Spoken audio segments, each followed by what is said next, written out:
Given the graph, we have to find vertex form and standard form. Let's begin with vertex form. So the generic equation is A quantity x minus h squared plus k. Now the vertex is the coordinate h and k. And the vertex is going to be either the minimum or the maximum. Since we have a parabola that's concave down, the vertex is going to represent the maximum, which is going to be the coordinate 2, 1. So h is going to take on the value for 2 and k is going to get replaced by 1.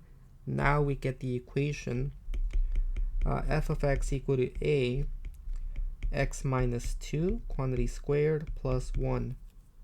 In order to get the a value, we're going to need to choose a point to replace f of x and x. Now notice that here we're not going to be able to get the y-intercept since it's unclear exactly what it is. So we're going to find another point, and we can get this point right here, which is 5, negative 5. So x and f of x is going to get replaced with 5 and negative 5. Beginning with f of x we're going to exchange it for negative 5. And now we get a multiplied with quantity. X is going to get replaced with positive 5. And then we're going to subtract 2, raise that to the second power, and we have plus 1. In order to solve for a, we can subtract by 1 here, both sides of the equation. So we get that negative 5 minus 1 is negative 6 equal to a quantity, and 5 minus 2, that's going to give us 3 squared because we are raising this to the second power. Now 3 squared is going to be 9, so we get that negative 6 is equal to 9a. And to isolate a, we're going to divide both sides by 9. So we get that a is equal to negative 6 over 9, which can be reduced into negative 3 or negative 2 over 3. All that's left to do is to replace the a value onto this equation here. So we get that the vertex form of the parabola is going to be negative 2/3 quantity x minus 2 squared plus 1. Now that we have vertex form, we can get the standard form by simplifying this expression here. We can simplify x minus 2 squared using the box method, because recall that x minus 2 squared is just x minus 2 multiplied with x minus 2. So beginning with x times x, we're going to get x squared. And then x multiplied with negative 2, that gives us a negative 2x. Negative 2 times x, again, gives us negative 2x. And then finally, negative 2 multiplied with negative 2 gives us a positive 4. We're going to combine the diagonals. Since they're like terms, negative 2x plus negative 2x, we're going to get negative 4x.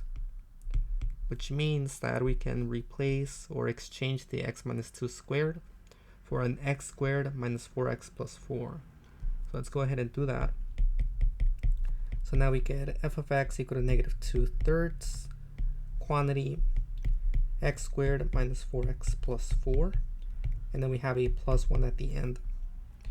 I have to continue by distributing the negative 2/3. So negative 2/3 times x squared, that's just going to leave us with negative 2/3 x squared. Here, now we're going to multiply negative 2/3 with negative 4, so I can divide the 4 by 1. Multiplying the numerators, negative 2 times negative 4, that's going to give us positive 8. And then the denominators, 3 times 1 gives me 3. So I get 8/3 x. The 4, again, I can divide that by 1.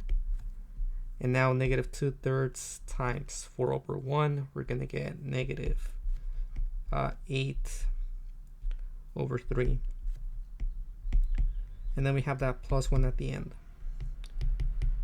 Continuing with the simplification, now we get negative 2/3 x squared plus 8/3 x. I'm going to leave it as an improper fraction since 3 does not divide 8.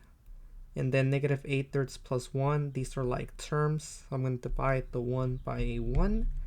And now we can combine these fractions here. I'm going to begin by getting the common denominator. So I'm going to do this on the side. 3 times 1 is 3. And then I can cross multiply to get the numerators. So negative 8 times 1 is negative 8. And then we're going to add 3 times 1.